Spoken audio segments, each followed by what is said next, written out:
चलो रेडी हो जाओ। और बच्चों हेलो और बढ़िया, उम्मीद करता हूँ सब घर पे होंगे। आज हम लोग नया टॉपिक सीखने जा रहे हैं और ये हेरिडिटी और एवोल्यूशन, उत्क्रांति और आनुवंशिकता का अंतिम है। Next video we have start a new chapter और पार्ट 1 एंड पार्ट 2। चलिए शुरू करते हैं। तो आज का फर्स्ट टॉपिक है Darwin theory. Darwin theory, Darwin theory means क्या? डार्विन का पूरा नाम था चार्ल्स रॉबर्ट डार्विन। इनका पूरा नाम था चार्ल्स रॉबर्ट डार्विन। इनकी बुक है ओरिजिन ऑफ स्पीसीज, इसके अंदर इनकी थियरी मेंशन है। ओके, इनके सिलेक्शन को बोलते हैं नेचुरल सिलेक्शन। मतलब उन्होंने नॉर्मली सीन करके देखा है नेचुरल चीजों पर, और इनकी थियरी को बोलते हैं डार्विनिज्म। क्या बोलते हैं? डार्विनिज्म। आईएसएम का मतलब होता है दोस थियरी और पोस्टुलेट्स गिवन बाय डार्विनिज्म। मतलब वो चीज लिमिटेशन या जो भी चीज सोचा होगा डार्विन ने, उसे डार्विनिज्म कहा जाता है। तो डार्विन की थ्योरी कहती है कि ओनली फिटेस्ट कैन सर्वाइव। जो पूरी तरह फिट है, मतलब वो स्पीसीज जो पूरी तरह सक्षम है, वही सर्वाइव करेगा। Those who are not fit they can die, वो मर जाएगा। क्योंकि प्रकृति का नियम है, अगर मैं प्रकृति के साथ, अगर मेरे साथ एक अच्छा नेचर है, मैं वहां पर बिल्डिंग कर रहा हूं, वहां पे मैं माइनिंग कर रहा हूं, वहां पे मैं डिगिंग कर रहा हूं, वहां पे मैं रिवर्स लैक सब कुछ बना रहा हूं, मतलब वो प्रकृति एक दिन मुझे अर्थक्वेक, वॉल्केनो, मतलब अगर मैं पृथ्वी के साथ मतलब मैं अगर खिलवाड़ करता हूं नेचर के साथ, तो nature have again repeated, nature इसको वापस दोहराती है। तो यही चीज इधर है, ओनली फिटेस्ट कैन सर्वाइव। अगर जो पर्सन पूरी तरह फिट है वो सर्वाइव होगा। अब मैं एकदम मस्त बॉडी बिल्डर, तो मैं सर्वाइव करूंगा। बस दोज आर नॉट फिट, अब मेरी तरह कोई पतला है, दुबला है, कोई एक चमाट दे दिया, मैं सो जाऊंगा, मैं सर्वाइव नहीं कर सकता। मतलब ये है कि यहां पर आपको अपने स्ट्रॉन्ग चीजें बतानी है कि आप स्ट्रॉन्ग हो, यू विल स्ट्रॉन्ग पर्सन, आप एक स्ट्रॉन्ग की तरह जी सकते हो। तो जो अपने आप में स्ट्रॉन्ग होगा वही सर्वाइव करेगा। मतलब यहां पर जो पूरी तरह एबिलिटी रखता है सर्वाइव करने की, वही यहां पर सर्वाइव करेगा, और जो एबल नहीं है दे कैन नॉट सर्वाइव। यहां पर एग्जांपल में रखा हॉर्स और गॉड। मैं घोड़े और बकरी दोनों के सामने घास रखता हूं, मुझे बताओ घास ज्यादा कौन खाएगा? घास ज्यादा खाएगा कौन? मन में आता हो क्वेश्चंस? यस, आपको लग रहा होगा गोट खाएगा, बट इज रॉन्ग आंसर। खाएगा कौन? हॉर्स, बिकॉज घोड़ा बहुत शक्तिशाली है कंपेयर देन गॉड, बकरी के। उसको से एक जगह फाट करके वो चल जाएगा, चल चल इधर, तो वो साइड हो जाएगा, क्योंकि वो एबल नहीं है। वो गोट जो है हॉर्स का मुकाबला नहीं कर सकता। तो यहां पर यही समझना है। अब आपके सामने 10 बॉडी बिल्डर आ जाए, ये काई को हाथ लगाया रे, तो हम लोग क्या करेंगे? अरे नहीं साहब माफ कर दो। तो अगर सरवाइव करूंगा, और वही मैं क्या रे, मतलब अगर मैं अंदर से पूरी तरह फिट हूं, वी हैव फिट, अगर हम और आई एम फिट, अगर हम सब फिट हैं तो हम लोग सरवाइव करेंगे। ठीक है, तो यहां पर यही बताया गया है डार्विन के थियरी में। आई होप आपको समझा होगा। Let's move on. Lamarckism. Lamarckism again word of ISM. ISM का मतलब थियरी और postulates. Those theory or postulates given by the Lamarck is called as Lamarckism. Gene baptised Lamarck इनका full name है। इनका जो बेसिक है, इनका नेचुरल सिलेक्शन है, तो इनका एक्वायर्ड कैरेक्टर पर है। एक्वायर्ड कैरेक्टर, और ये बेसिकली डिपेंड्स ऑन करता है एक्टिवनेस और लेजीनेस। ये बेसिकली डिपेंड है हमारे मॉर्फोलॉजिकल चेंजेस पर। It's basically depend on morphological changes. Morphological changes मतलब अपने आकार में बदलाव हो जाना। तो ये यही थियरी बताती है लामार्क। तो it is basically depends on activeness और laziness. It basically deals with two parts. One is activeness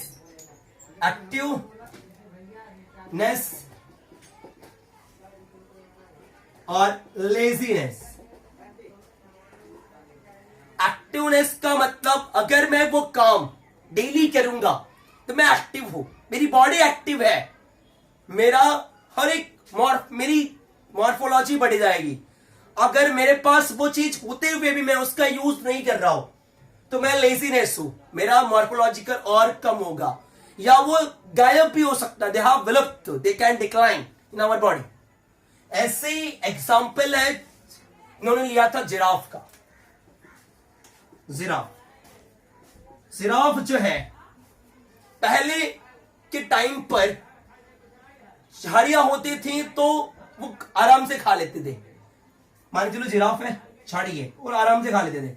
लेकिन जब टाइम हुआ तो साइज बड़ा ट्री का, तो उन्होंने अपनी गर्दन को उठाना स्टार्ट किया और यही कैरेक्टर जो आने वाली सीनस है उनकी मॉर्फोलॉजिकल चेंजेस होती चली गई। अभी मैं सिंपली बोलूं, you can see the iron Smith. Iron Smith, लोहार। अगर मैं ही लोहार हूं, सपोज दैट मैं डेली में लोहे का काम करता हूं, तो मेरी ये जो मसल्स है, बिकॉज मैं जितना हैम्बरिंग करूंगा किसी भी चीज को शेप को चेंज करने में, तो मेरी ये जो बॉडी है हैंड की, थाइस है, जो मेरी बाइसेप्स है, वो बढ़ जाएगी। बाकी मेरी बॉडी पूरी हड्डी रहेगी। मीन्स मैं जिस चीज को ज्यादा एक्टिव करूंगा मेरा वो मॉर्फोलॉजिकल अपने आप चेंज हो जाएगा। ये बताते हैं लामार्क। समझा? मतलब मैं सपोज या कोई भी जिस ऑर्गन का या जिस चीज का आप ज्यादा यूज करते हो वो चीजें उसकी मॉर्फोलॉजी बढ़ जाती है। अगर वो लिविंग है तो, नॉन लिविंग नहीं बढ़ेगा। ठीक है, तो इन्होंने एग्जांपल दिया लेजीनेस में, ऑस्ट्रिच और emu. You know that ostrich और emu is a national bird of Australia. Australia का राष्ट्रीय पक्षी है एमू।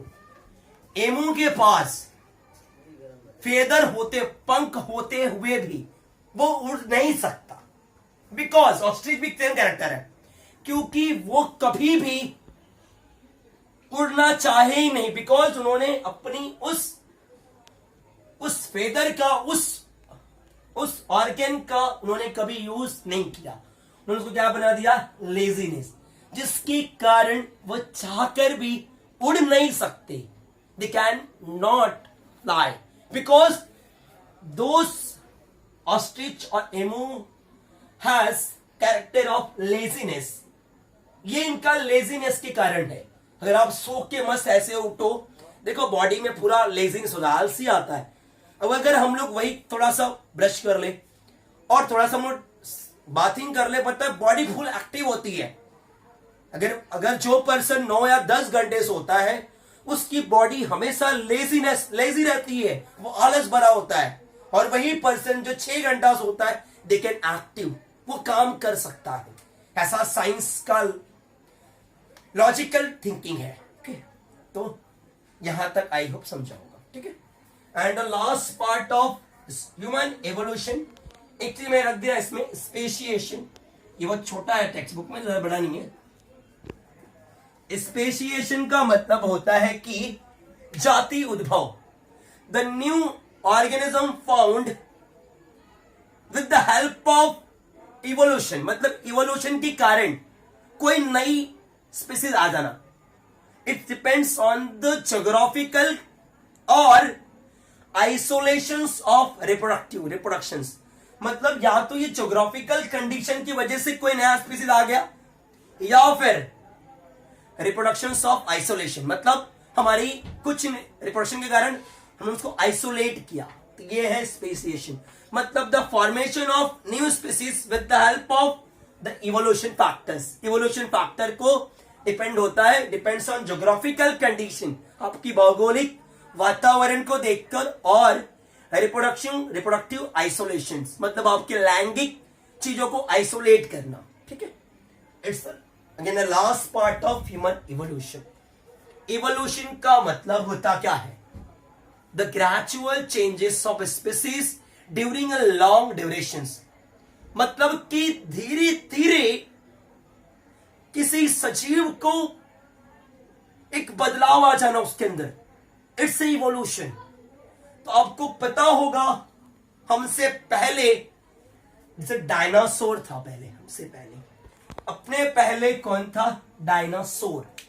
डायनासोर जब थे, ऐसा कहा जाता है कि उनके टाइम जो टेम्परेचर था वो हॉट था, गर्म था, और उस समय लेम्यूर था लाइक द स्क्वारल, लेकिन वो बोलते ना खड्डे के अंदर थे, मतलब मिट्टी के अंदर रहते थे। लेकिन आफ्टर दैट इवोल्यूशन, एक ऐसी कोई घटना हुई होगी, द टेम्परेचर कूल हुआ, जिस टाइम डायनासोर्स मर गए, मीन्स डिसअपियर हो गए। फिर ये लेम्यूर बाहर निकला। तो लेम्यूर की स्टार्ट होती journey 7 crore years ago, 7 crore साल पहले की बात है कि this lemurs looks like a squirrel, मतलब गिलहरी के आकार से जब टेम्परेचर बदला तो बाहर आ गया। फिर उसके कई साल बाद, देखो ना, 4 करोड़ तो 3 करोड़ बाद फिर क्या हुआ? इजिप्टोपिथेकस। इजिप्टोपिथेकस मतलब वो जो लेम्यूर था वो पहले पेड़ पर चढ़ता था, चढ़ने का स्टार्टिंग किया, पेड़ों पे चढ़ता था। लेकिन जो इजिप्टोपिथेकस आया तो वो इस लुक्स लाइक मैन का इवोल्यूशन होने वाला था उससे, एप का और मंकी का, मतलब जो कैरेक्टर उसको मिल रहा था वो मैन से, एप से भी और मंकी से, बट वो कंफर्म नहीं हुआ, आगे जाकर स्टोरी में आता है, ठीक है। फिर उसके 2.5 करोड़ साल बाद, 2.5 करोड़ साल बाद ड्रायोपैथिकस आया। ड्रायोपैथिकस जो था वो उसके अंदर जो कैरेक्टर था एप का ज्यादा था कंपैरिजन मैन का कम था, ठीक है। मतलब एप का कैरेक्टर ज्यादा शो करता था इस कंपैरिजन ऑफ मैन। कौन? ड्रायोपैथिकस। फिर कौन आया 1 करोड़ साल बाद? रामापैथिकस। इज अ फर्स्ट मैन बोल सकते हो, पहला, मतलब मैन स्टार्ट किया, मैन लाइक कैरेक्टर ज्यादा था, लेकिन एप का बहुत कम था, रेयर केस था, मतलब मैन की कैरेक्टर ज्यादा शो कर रहा था इन कंपैरिजन देन एप। कौन? Ramapithecus, okay. अब उसके बाद बेटा आता है 40 लाख साल बाद पहले ऑस्ट्रेलियोपिथेकस आया। ऑस्ट्रेलियोपिथेकस आपने सुना होगा, हम लोग पाषाण युग की बात करते हैं, जब हम लोग पत्थर से कुछ मतलब औजार बनाते थे, तो उस टाइम पत्थर से स्टोन वेपन क्रिएटर पहला आदमी ऑस्ट्रेलियोपिथेकस था, उसने पाषाण युग में, पाषाण मतलब क्या? पत्थर वाला युग, तो पत्थर में उस समय ऑस्ट्रेलियोपिथेकस आएगा, ठीक है। The first man to stone weapon create, जिसने मतलब कि पत्थरों से हथियार बनाना स्टार्ट किया, ओके। आई होप क्लियर होगा यहां तक, आगे चले, ओके। 20 लाख साल पहले स्किल्ड ह्यूमन होमो हैबिलिस आया। इसको साइंटिस्ट आपके टेक्स्ट बुक में सीधा लिखा है, इसको होमो हैबिलिस भी कहते हैं। इज अ हैंडीमैन, मतलब हाथ से काम करना शुरू हुआ, ठीक है। टूल मेकर, अलग अलग टूल बनाते थे, और ज्यादातर जो फायर मेकिंग था, खाना, फायर मतलब आग लगाने का जो काम था, वो यहां से स्टार्ट हुआ, स्किल्ड ह्यूमन से, ओके। एंड 15 लाख साल पहले मैन विथ इरेक्ट पोजिशन, मतलब इंसान अब धीरे धीरे स्टैंड, खड़ा होना स्टार्ट किया, खड़ा हो गया। इसको जावा मैन भी कहते हैं, पैकिंग मैन भी कह सकते हो, हर्डल बग मैन भी कह सकते हो। ये है आपका मैन विथ इरेक्ट पोजिशन, इसको होमो इरेक्टस भी कहा जाता है, इसको हम लोग होमो इरेक्ट भी कह सकते हैं, होमो इरेक्टस, ठीक है। एनियोलेस 1.5 लाख साल पहले निएंडरथल आए, ये है आपका main, is a first wise man, पहला सिविल मैन, मतलब जो रहता था, जिसने अपने लिए घर बनाया। It looks like cloth. तब इंसान पहले हम लोग ऐसे ही नहीं जीन्स टी शर्ट अलग अलग मतलब वेस्टर्न ड्रेस पहनते थे। उस टाइम में लोग पहनते थे क्लोथ एनिमल हाइड, जानवरों का खाल पहनते थे। पहले पत्ते स्टार्ट नहीं हुआ थे, लाइक लुक्स लाइक जानवरों के खाल पहने जाते थे, वो थे निएंडरथल। और केव गुफा में रहते थे छुपकर। बरियल कस्टम, ये बरियल कस्टम क्या होता है बच्चों? बरियल कस्टम का मतलब होता है कि अगर कोई मर जाता है उसकी बॉडी को बरीड कर देना, जो अपने अपने सब अलग अलग धर्मों का है। हिंदुओं में जलाया जाता है, मुस्लिमों में दफनाया जाता है, मतलब हर एक धर्मों में अलग अलग बरियल कस्टम रूल है। तो ये पहला याद रखो, first civil man is a Neanderthal, जिसको फर्स्ट वाइस मैन भी कहा जा सकता है, जिसको जो कपड़े भी पहनते थे एनिमल हाइड करके जानवरों की खाल से, के गुफे में रहते थे, नट में भी। और बरियल कस्टम मतलब ये पहला मानव कौन है? Neanderthal. And your last is 50,000 Cro-Magnon man. Cro-Magnon man का, और ये जो निएंडरथल थे इन्होंने मतलब इनको नॉलेज था आर्ट का। It looks like a foot printing, पत्थरों पे लिखते थे। नेक्स्ट इज 50,000, 50 साल, 1000 साल पहले क्रो-मैग्नन मैन आया, जिसे होमोसेपियन कहा जाता है। रॉक पेंटिंग मतलब पत्थरों पे नक्काशी करना, ये इवोल्यूशन है। ऑर्नामेंट्स, ज्वेलरी पहनना। पहले आप आदिवासी को ज्वेलरी देखो, looks like that ornaments making a Cro-Magnon man. Agriculture practice, ठीक है, एग्रीकल्चर खेती करना, शुरू कुदाल लेकर चलना, स्टार्ट दैट क्रो-मैग्नन मैन। मतलब कि human evolution is a looks like very interesting or very important journey of that particular species.